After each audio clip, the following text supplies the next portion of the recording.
Hi there, I'm Davey Cretin. This is Cretin Classics, and thank you for watching this video. Today I'm finally ready. I changed the order so many times and I just said stop, leave the order as it is, but I'm here to rank the studio album catalog of the mighty Blue Oyster Cult from Long Island, New York, not far from where I am in Queens, New York, the home of the Ramones. Blue Oyster Cult got their start at Stony Brook University on Long Island. I'm not going to give a whole history of the band because they went through so many name changes, iterations, different players. Not going to do that here. I'm going to be showing a lot of the albums from Blue Oyster Cult, the Columbia Years collection. So I have my CDs in order. Let's get underway. Not doing any live albums. I'm not doing any greatest hits, nor am I doing the album Cult Classics because that was just remakes of a lot of their earlier catalog. If I included it, it would be at number 16, but technically I don't consider it a real Blue Oyster Cult album because it's all remakes. Coming in at number 15 on my list is a polarizing record in the Blue Oyster Cult canon. It is their latest album, Ghost Stories, that came out earlier this year in 2024. This came out in April. I'm not going to talk about it. It's a polarizing album. I happen to like it because what I focus on, it's all older songs that were unreleased, that were redone and revamped a little. They used a little bit of AI. It was Richie Castellano, the new guitar player and keyboard player who's been with the band for the last 15 to 20 years. He's also from Band Geeks. He just did a record with John Anderson, but I digress. He does a lot of the production work on here, taking old demos and unused songs.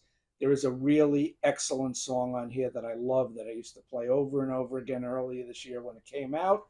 But to find out about that, just check out my review of Ghost Stories. It's my number 15. Moving on to number 14. From 2001, June of 2001, their 13th studio album, lucky number 13 for Blue Oyster Cult. Don't get me wrong, just because I ranked it low, it's still a very good record. It's The Curse of the Hidden Mirror. It was released on CMC Sanctuary. It's just about 51 minutes long, which then was about the longest Blue Oyster Cult album. Produced by Buck Dahmer, associate producer, Mr. Eric Bloom. And those are the two mainstays. They're the only ones on every Blue Oyster Cult album. The lineup on this album was Buck and Bloom, Alan Lanier on keyboards, Danny Miranda on bass, and two former Rainbow drummers. Actually, one former Rainbow drummer, Bobby Rondinelli. Now, what I like about this record is the production. Everything stands out. You could hear each instrument clearly. The drums pop on this record. You hear Danny Miranda's bass, which is great. I love hearing bass on records. So I think Bloom and Buck did a great job producing this album. It sounds great. Now, there are 7 Eric Bloom vocals and 4 Buck vocals. Horror writer, novelist, and sometime musician John Shirley co wrote a lot of the songs. He contributed lyrics to 8 of the 11 songs on this album. And Shirley has worked with the band before. He penned the Blue Oyster Chestnut song from their first album, which I'll talk about later. Transmaniacon MC was based on John Shirley's novel, Transmaniacon. And besides his work with BOC, Shirley is probably best known for writing the screenplay to the 1994 cult science fiction film The Crow, and they're currently working on a remake of that. Probably won't be as good as the original. I did see the original in the theaters. Good movie. Sadly, this was the last studio album to feature Alan Lanier on keyboards. He passed away in 2013, and he's the only member of the original band who's passed on, unfortunately. There's some stellar songs here on this record that I really like. The Old Gods Were vocal from Eric Bloom. Stone of Love is good. Pocket is a good, catchy Buck Dharma vocal track. And my favorite song on this record, the opening track, Dance on Stilts, is really good. Vocally, as I said, it's a very Bloom-centric LP. It's not a bad album. It's just I like all their other albums better. I do recommend that everyone check it out. It's on YouTube. It might be hard to find on CD now because it came out on CMC Sanctuary, which is a small label. And Dance on Stilts. Check out that song. That's my favorite from this album. Coming in at number 13, their prior record, their 12th studio record from 1998, 3 years earlier, on CMC Records. This is a tighter record at 45 minutes, and it's more Buck Dharma centric. It didn't chart in the US, but it did chart in the UK. This is Heaven Forbid, by the way. The album Heaven Forbid. It reached number 29 on the UK Indie Album chart and number 30 on the UK Rock and Metal chart. Speaking of metal, Heaven Forbid is one of the heaviest, if not the heaviest, Blue Oyster Cult records. The guitars are really crunchy and loud. And this is the hard rock BOC. If you really like Cultosaurus Erectus and Imaginos, this is an album you have to check out. Might be hard to find. It is available on YouTube, not on Spotify again because it was on CMC Records. Produced by Buck and Bloom, and manager Steve Schenck also did some production work as well. Since Buck co-wrote most of the songs, he sings the bulk of the tunes here. The reverse of the follow-up 3 years later that I just mentioned, Curse of the Hidden Mirror. Cyberpunk sci-fi author John Shirley, again, pens lyrics to 8 of the 11 tracks. So he's a mainstay now in the BOC universe because they worked with a lot of different songwriters over the years.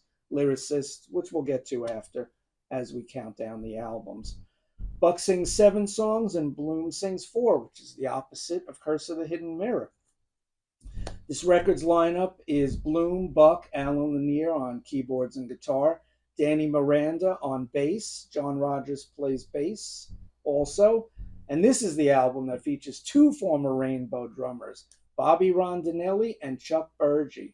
And both these guys are hard hitters. Heck, they played with Richie Blackmore. Come on. So the drums pop on this record. Once again, you hear the bass. It's another well-produced album. And it was the first album in a decade of all new studio music. This came out in 98. Their previous record, Imaginos, had come out in 1988. So the band was touring, but they weren't making any new albums in the interim. I think the poor album cover on this album also hurt the sales, besides the fact that it was on an indie label.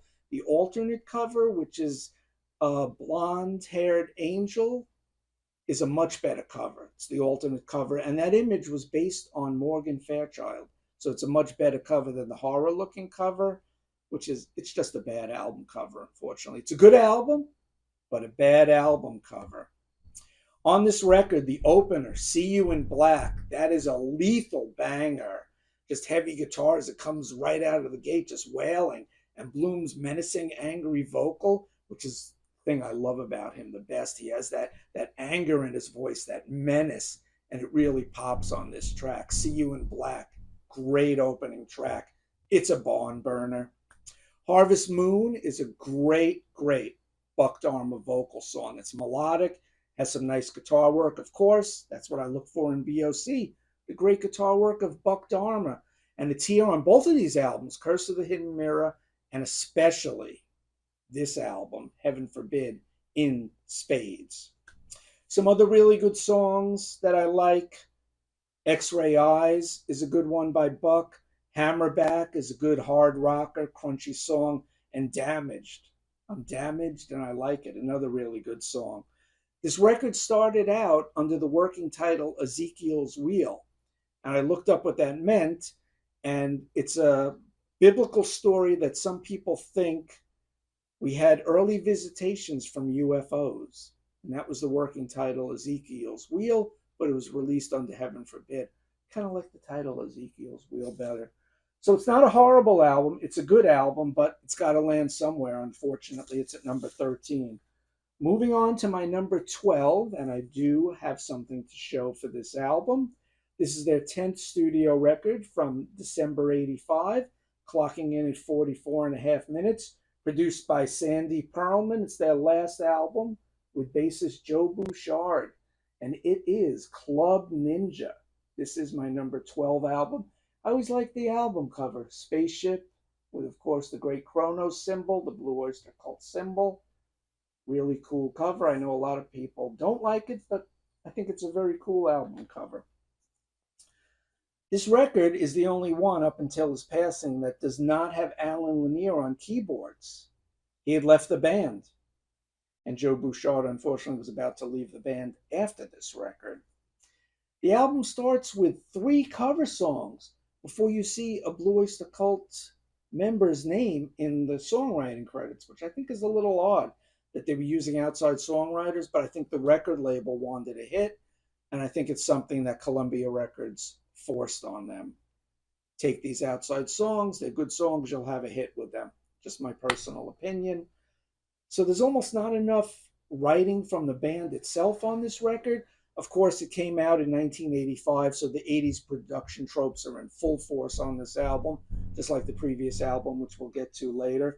Keyboard player on this record is Tommy Zvonček, Z-V-O-N, the word Czech, Zvonček. And he has some cool keyboard sounds on the album, but some of them might be considered a little dated because it was the digital keyboards, not the analog ones that Lanier was using in the 70s, which his keyboards always add a great flavor to this band, besides the heavy guitars. And Lanier also does play rhythm guitar a lot with the band, especially in concert. You see him on the old video clips playing a lot of rhythm guitar. Drummer on this record is Jimmy Wilcox. There's a bunch of other guests, but skip over that to save some time. Howard Stern is the biggest name guest on here, and he actually does a spoken word intro to the song When the War Comes. Now, I think the story goes that Eric Bloom's wife was married, or Howard Stern's cousin knows or was married to Eric Bloom's wife, maybe ex-wife by now. So there was a relationship that he knew Howard Stern. He got him to appear on the record. Didn't do much for the album sales, unfortunately. There's some good songs on this record. I think the best song is Buck Dahmer's Perfect Water. I've seen Blue Oyster Cult a few times live, and I remember seeing them at Westbury Music Fair, and they performed this song. Easily the highlight on Club Ninja. Definitely Perfect Water. I also like the pop song, Dancing in the Ruins.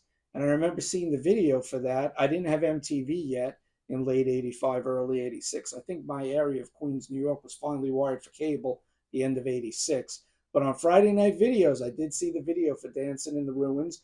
I heard it on rock radio. In fact, the song was played on rock radio, and it did fairly well on the mainstream Billboard Rock Tracks chart. Some other good songs, White Flags, which is done by a Canadian band, and Madness to the Method is okay. There's some other songs that are a bit So, but Perfect Water and Dancing in the Ruins just bring up this album a little for me. It falters a little because of the 80s production tropes, but it's still a decent album. It's not horrible. Coming up next at number 11, their 14th studio record, 61 minutes long, released on Frontiers in October of 2020. Reached number 192 on the Billboard charts. And of course, I'm talking about The Symbol Remains. Now, I know a lot of diehards might place this album a little higher, perhaps, in their ranking. But I have a problem with, I'll get to it in a second. This has the lineup of Buck and Bloom and Richie Castellano, and also on bass, Danny Miranda, and Jules Rodino on drums. It did chart, besides reaching 192 on the Billboard chart. On the US Indie chart, it reached number 36, US Top Album Sales number 12, US Hard Rock Albums number 10, US Top Rock Albums number 32, and US Top Tastemaker Albums. Say that 3 times fast. I could barely get it out once. Number 13. There are really good songs on this record, but there's one song, Train True, Lenny's song, Lenny's tune. I don't know. That's the weakest track on the record. 61 minutes. Some people might consider it a tad long. Maybe if you took off Train True, Lenny's song, and maybe Florida Man is not probably my second least favorite song. I think you'd have closer to a 50-minute album. It would be a lot tighter. Now, bunch of guests on here. The one person worth mentioning, former drummer Albert Bouchard appears here.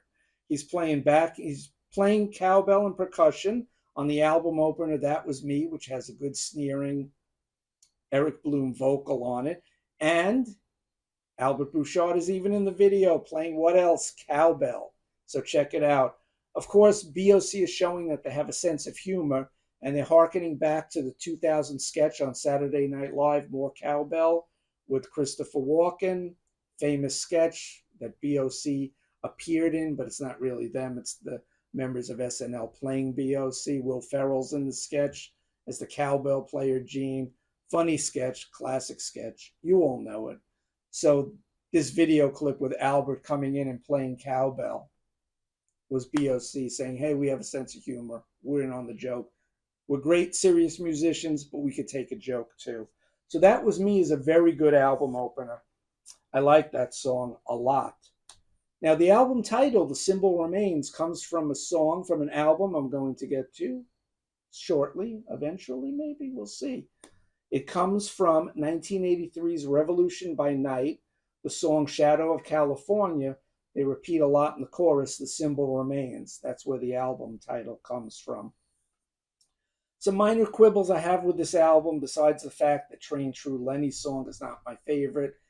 Florida Man. Florida Man is not my favorite song. I'd skip those two songs to make it tighter, but there are great songs. That Was Me, Box in My Head, which is a Buck song, a Poppy commercial song. Those fans in the know will have heard Buck Dahmer's demo, which has been on YouTube for years, his version of it. And Buck just released a new solo song, and he has a new solo album coming soon. So I will be doing a show when that Buck Dahmer solo record finally comes out. His second solo album following 1982's Flat Out, which also came out on Columbia Sony. Getting back to this album, Tainted Blood is a really good Richie Castellano song. Stand and Fight, and my favorite song from the album, The Alchemist. I love, love, love The Alchemist. To me, that's a throwback to old school 70s BOC. It's proggy. It's got the heavy guitars. It's got eerie keyboards, heavy drums, stinging guitars from Buck Dahmer and also Richie Castellano. And there's this great breakdown section in the middle. Someone once said it sounds like Dream Theater. I think it sounds a little more like Iron Maiden because they have a dual guitar solo together. It's really heavy. The Alchemist. If you don't know The Alchemist, you must check out that song. Cool video for it too on YouTube. So that's my number 11, The Symbol Remains. Moving on to my number 10. This is their 11th studio record, 55 minutes long record from June of 1988. The controversial album. Is it a BOC album? Is it a Sandy Pearlman project? Is it an Albert Bouchard solo record? Of course, I'm talking about Imaginos. Now, after Albert left the band under mysterious circumstances in the early 80s, he started working on an Imaginos album.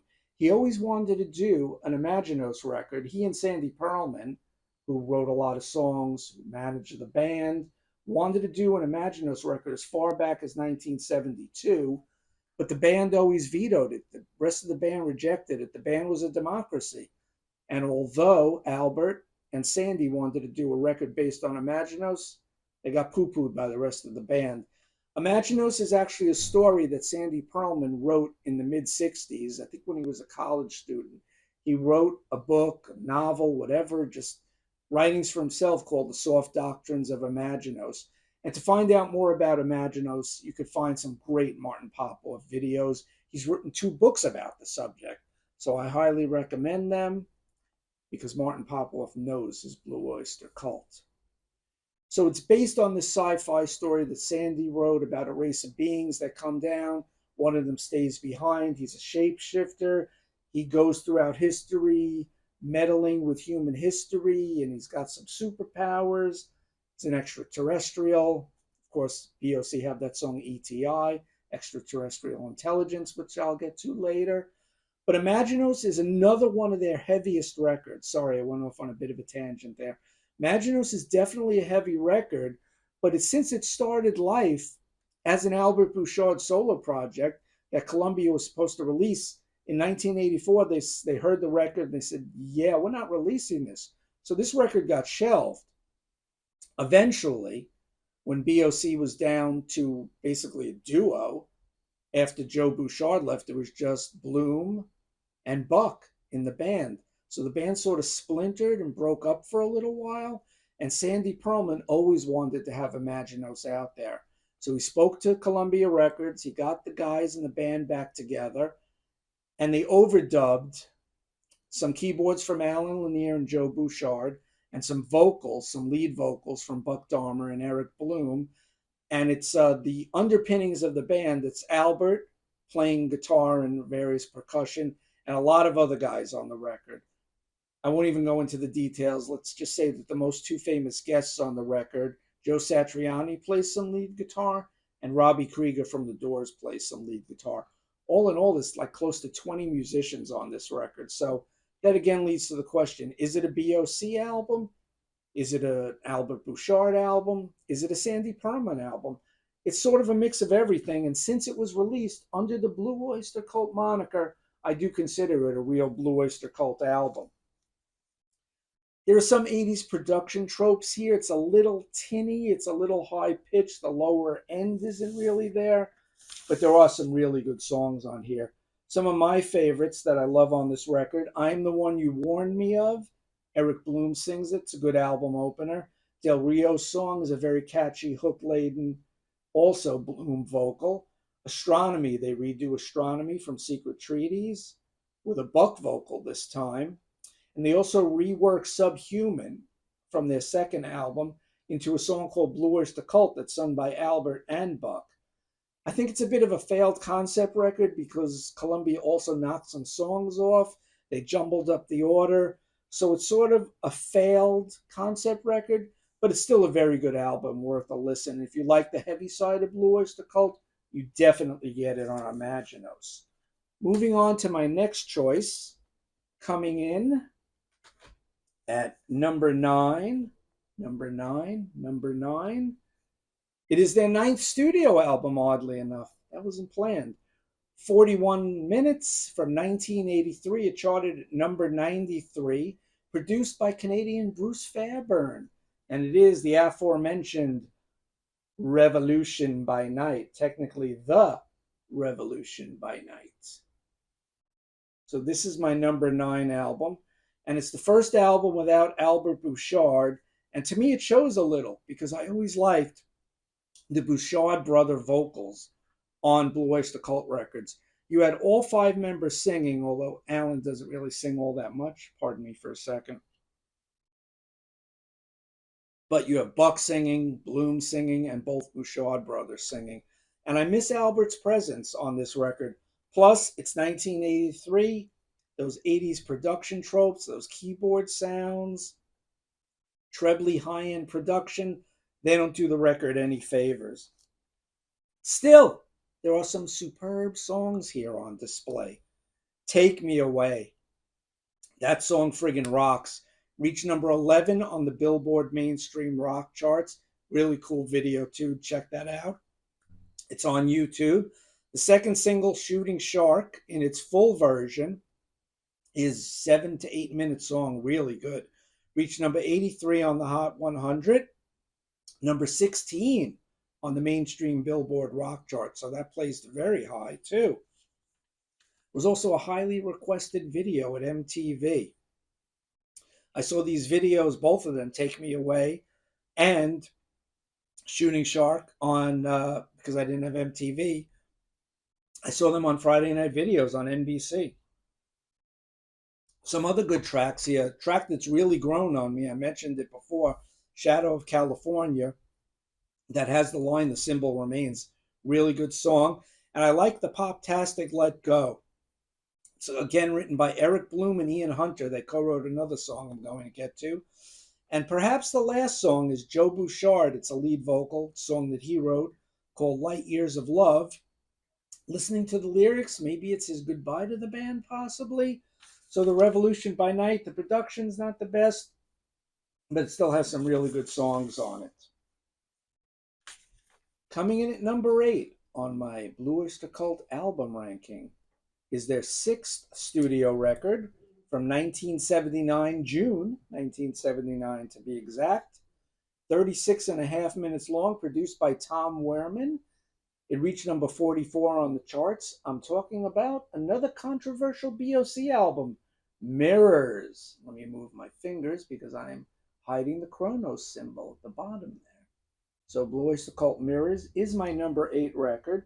Now, this record has grown on me. It's a bit of a polarizing record because the record label thought that after having 2 certified studio records before this and the live album that's certified also that sold platinum, they thought this was going to be the big breakthrough album, the big commercial breakthrough. Unfortunately, it wasn't, because out of the 9 songs, there are female backing singers on 3 of the songs. And I think that threw some BOC fans, like, female backing vocals, what the heck? And it's a little towards the pop side, but there are still some great gems on this album. But I don't think that the female vocals, the backing vocals, endeared this album to a lot of diehard Blue Oyster Cult fans. One of the best songs on here, written by Eric Bloom, John Trivers, and Michael Moorcock. The Great Sun Jester, at almost 5 minutes long, is a great, great deep track. And Buck Dharma's The Vigil at 6.5 minutes. To me, those are the 2 album highlights here, because they bring their hard rock and prog credentials to the fore. Dr. Music is a cool song. The Alan Lanier penned and Buck Dharma lead vocal In Thee is a good pop rocker with some nice acoustic guitar work from Buck. And Joe Bouchard's Moon Crazy is pretty cool. In Thee reached number 74 on the Billboard chart, and it also references pop poet the late Jim Carroll, whom Alan Lanier was very friendly with. It's a decent record. It's a good record, and it does, the more I hear it, the more it grows on me. But it's not the best Blue Oyster Cult album, but I think it's better than a lot of fans think. Coming in at number 7, I feel with this one, a lot of fans might place this one higher. Their second studio record, Tyranny and Mutation. And if you look closely, this is the only album where they're credited on the album cover as The Blue Oyster Cult. Love this cover. Great cover. There's a Chronos symbol above this building, this tower. Great album cover on Tyranny and Mutation. And the first album, but we will get to that. That one, this came out on Columbia, February 73. It reached 122 on the Billboard charts. Produced by Murray Krugman, Sandy Pearlman. And the thing about this album is it has a red side. It's called, there's a red side and a black side. The first side is like the heavy rockers, and the second side is a little bit more laid back and psychedelic. And I like the first side better. Just my personal opinion on it.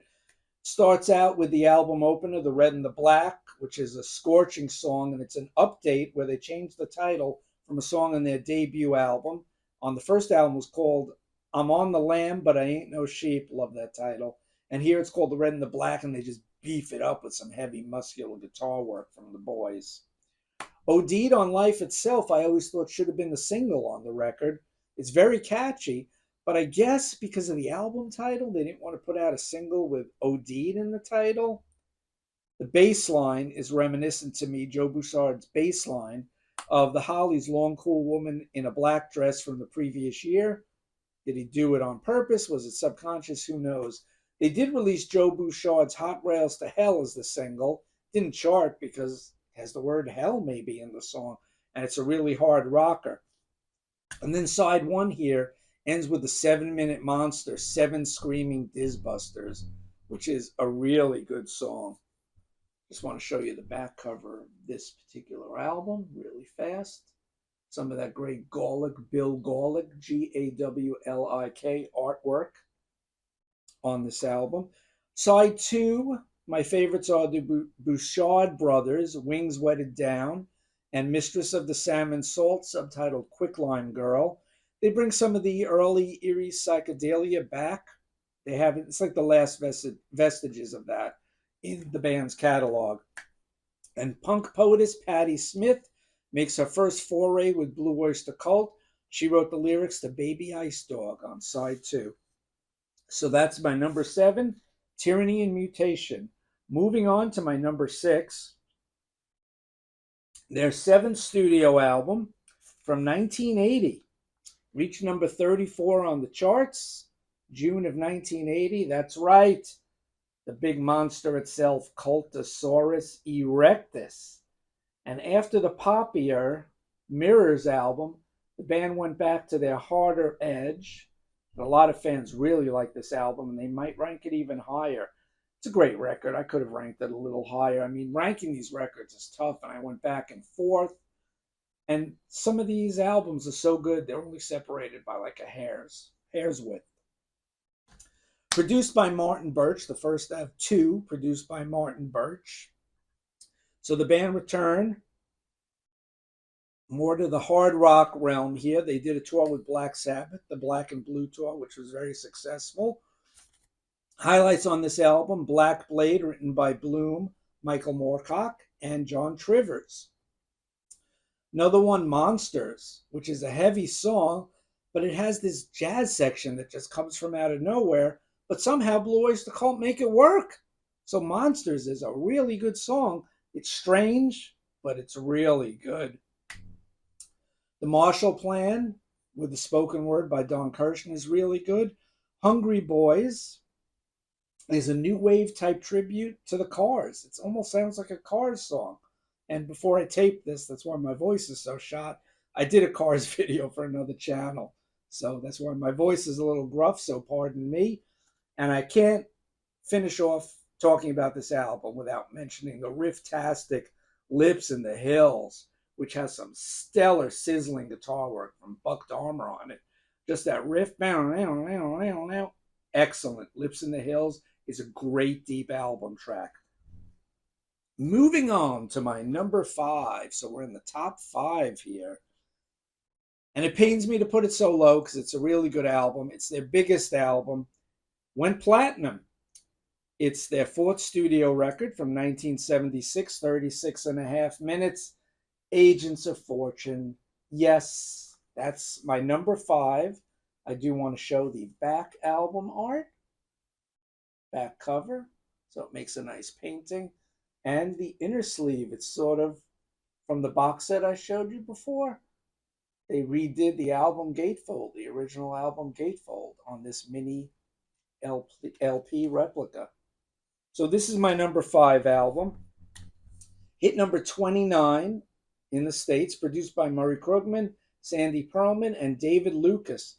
It was the band's breakthrough album. It had the number 12 single on the Billboard charts, Don't Fear the Reaper, which everyone knows. Great guitar work by Buck, great lead vocal by Buck, easily BOC's most popular song, and it's still played on the radio today. It was even played in the TV series Supernatural, but whoever produced that show, they know their classic rock, trust me on that. Some other great songs, I mentioned it before, ETI stands for Extraterrestrial Intelligence, really good hard rocking song. The Patti Smith, Albert penned duet, The Revenge of Vera Gemini, or Vera Gemini as Albert sings, great song.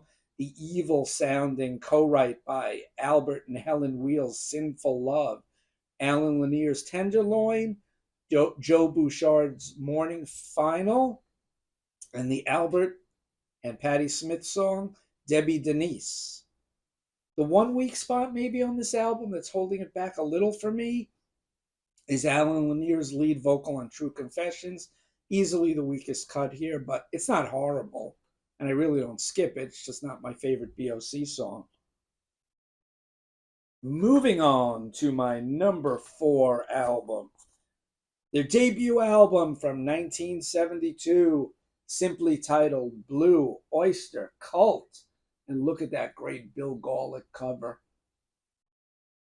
He is a mysterious artist. There's not much out there, not much information on him, but he did make some beautiful album covers, the first 2 Blue Oyster Cult album covers. Look at the back, too. Very interesting. They call the first 3 albums their black and white period because the artwork on the first 3 albums is all black and white. Golic does not do the third album, which I haven't spoken about yet, but his artwork for the first two, brilliant. So the debut album is my number 4. It reached number 172. It was their debut album, 36, almost 37 minutes long. Once again, produced by Murray Krugman, Sandy Pearlman, and David Lucas.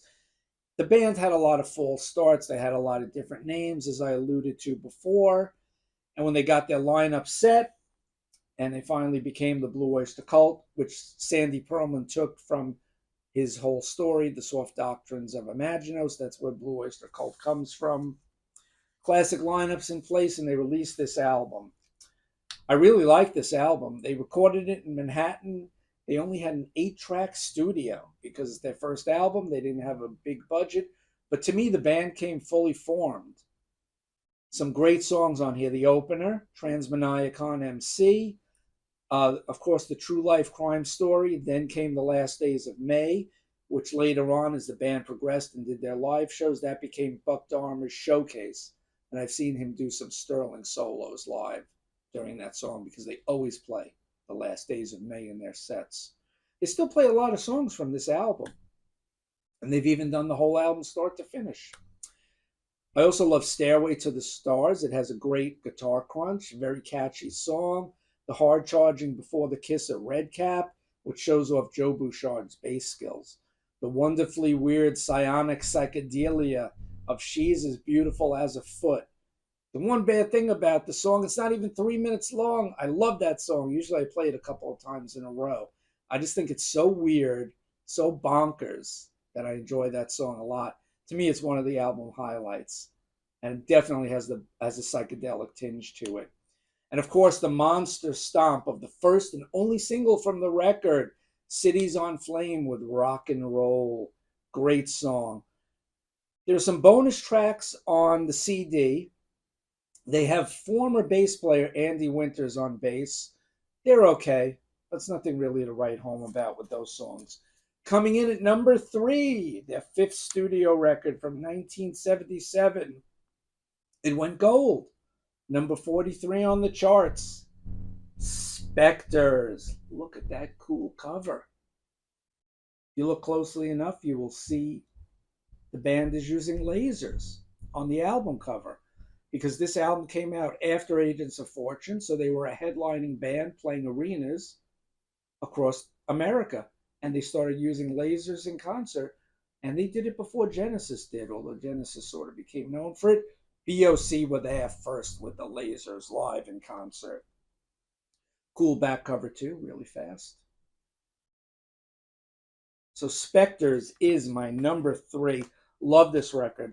When I worked at the Long Island record stores, I think between my work at Titus Oaks and Mr. Cheapo's, this could have been the BOC album that we played the most at work. Josh, one of my former coworkers, and I, Joe, we love this record. We played this record a lot. Spectres is a really good record. Went gold, like I said, produced by Krugman, Pearlman, David Lucas, and Blue Oyster Cult this time. Of course, this album is known for Godzilla. Besides using lasers on stage, they also had a giant Godzilla head that would come up, and this was one of the concert high points. Of course, Godzilla has that great guitar crunch. Bow now, bow now, now, now, now. Love the guitar work of Buck Dharma on this song. I don't think there are any keyboards on this song, so it's also probably Alan Lanier and Eric Bloom. They're all playing guitar on this song. Great song. And Joe Bouchard's little bass solos in this song. Guy's an aces musician. Very underrated. He does some great work throughout his work with BOC during his tenure with the band. Joe Bouchard is a really good bass player. Underrated in my book. Other great songs from here, The Golden Age of Leather, which is like a mini epic guitar rocker. 2 melodic Albert Bouchard pen songs, Death Valley Nights and Fireworks, which I like to play in post every July 4th. I like that catchy song. Probably should have been a single, but it wasn't.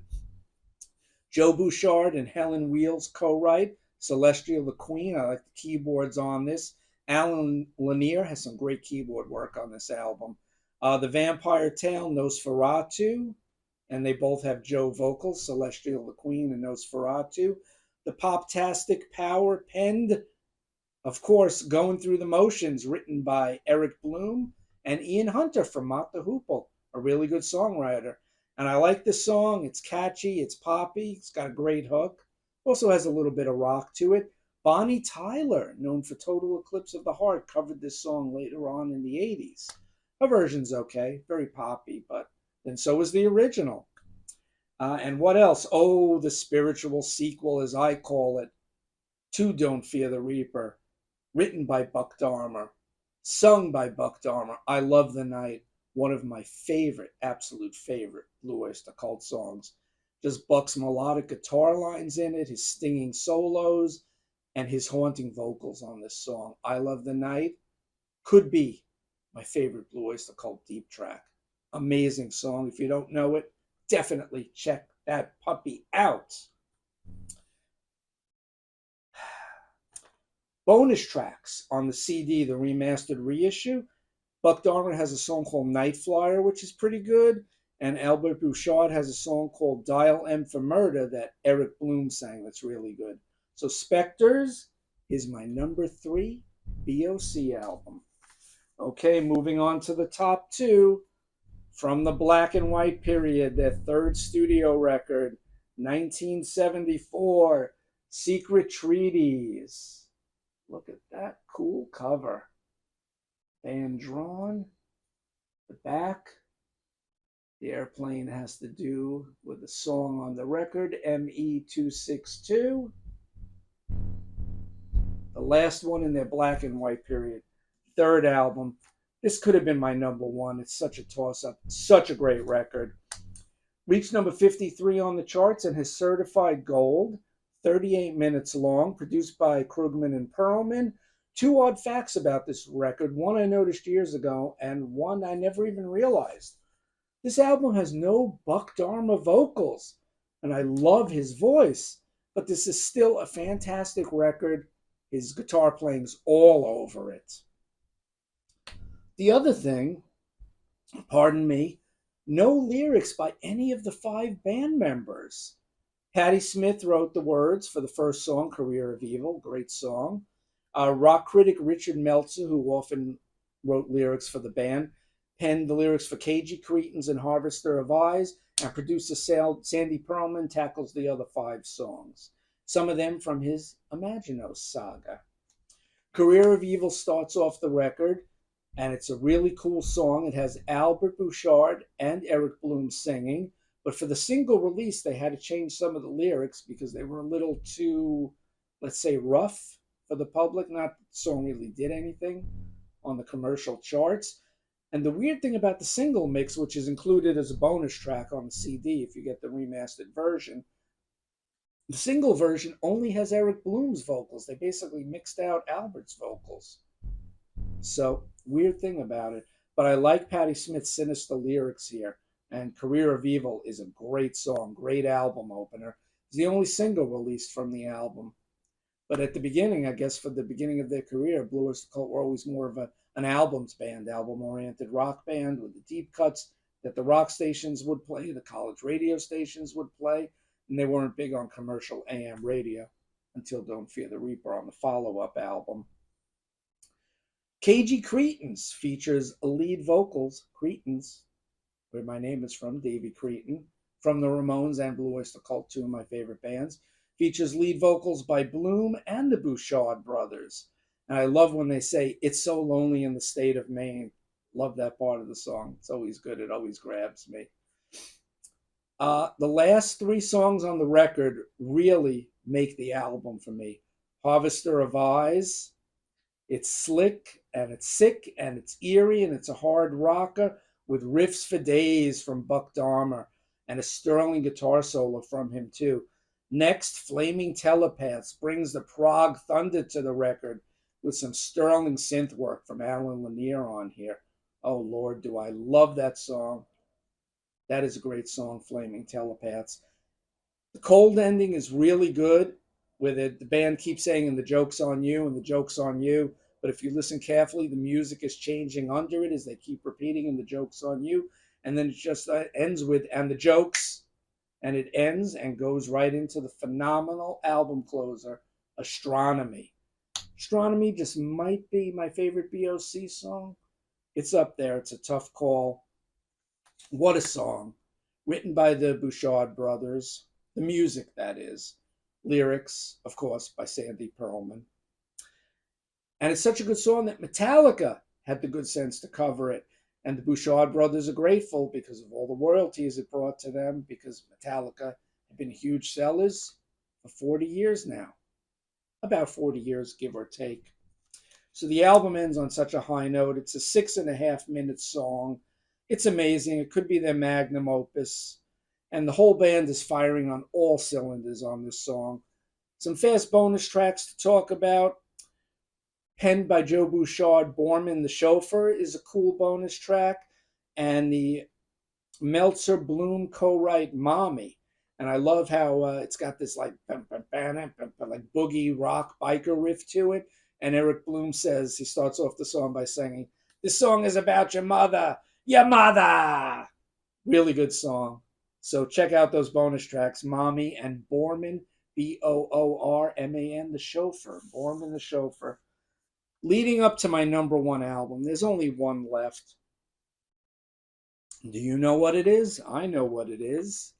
It is their 8th studio record from 1981, their other record produced by the great Martin Birch. Many of you know him from producing the great run of Iron Maiden albums. It's a gold record, reached number 24, the highest charting album from June of 1981, Fire of Unknown Origin. Another great album cover. Love that album cover. And that is the Blue Oyster Cult. Noticed he is holding a blue oyster. They all are, actually. Because this is the Blue Oyster Cult. There's the Kronos symbol on the back.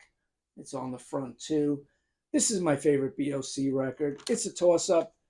Maybe in a few months, it might be Secret Treaties again. Who knows? But this record is perfect from start to finish, 39 minutes long.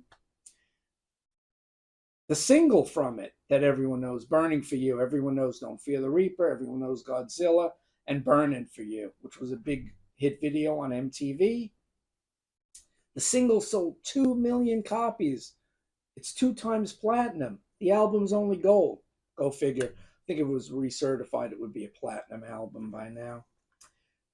Oddly enough, the single, though, even though it's a 2-time selling platinum single, only reached number 40 on the Billboard singles charts. So weird. However, it did hit number 1 on the mainstream Billboard rock chart for 2 weeks. The cover art is by Greg Scott, and I'm surprised that the label never released a follow-up single to Burning for You. They never released another single, although rock stations, the FM stations, glommed onto Joan Crawford and veteran of the Psychic Wars.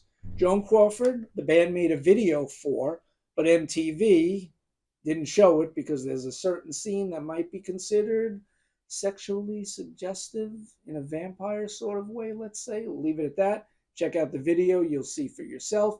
And MTV said, yeah, we're not going to show this video.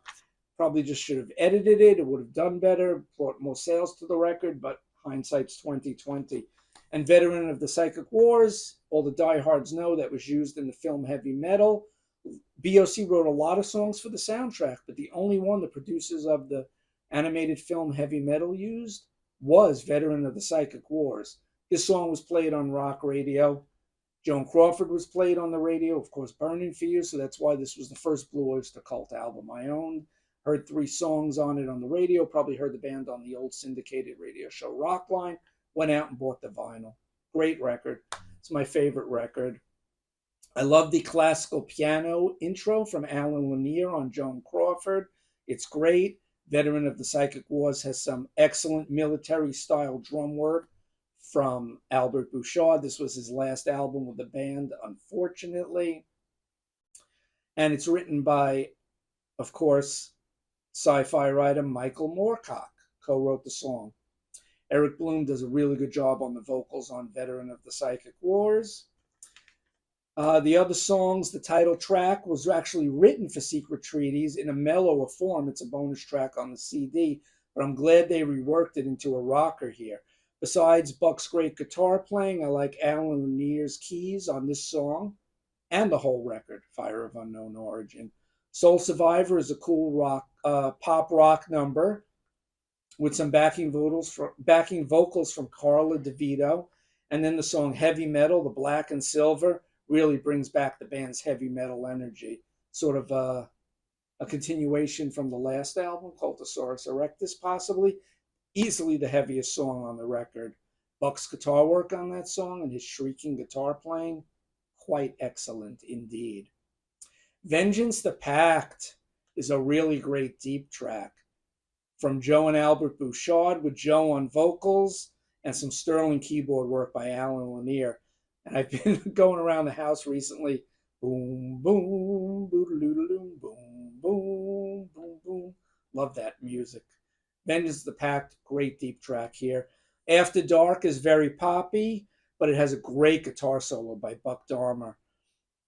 Don't Turn Your Back is the last song that Alan Lanier has a co-writing credit on for the band. Features a great bass line from Joe Bouchard and some sizzling 6-string pyrotechnics from Buck. All in all, to me, this is the perfect Blue Oyster Cult record. So that is my number one, Fire of Unknown Origin from 1981. I want to thank everyone for sticking with me. I know it's a little long, but I love this catalog. It was tough to rank. Thank you for your patience. And what's your album ranking of Blue Oyster Cult's albums? If you don't know them all, you can put your top 3, top 5, top 10, whatever you want in the comments below. I want to remind everyone to please like the video, subscribe to my channel, comment below, and remember to always rock out, prog on, and pogo. Thanks for your patience, everyone. Take care. This is Davey Cretin for Cretin Classics, and I will see you soon. Bye-bye.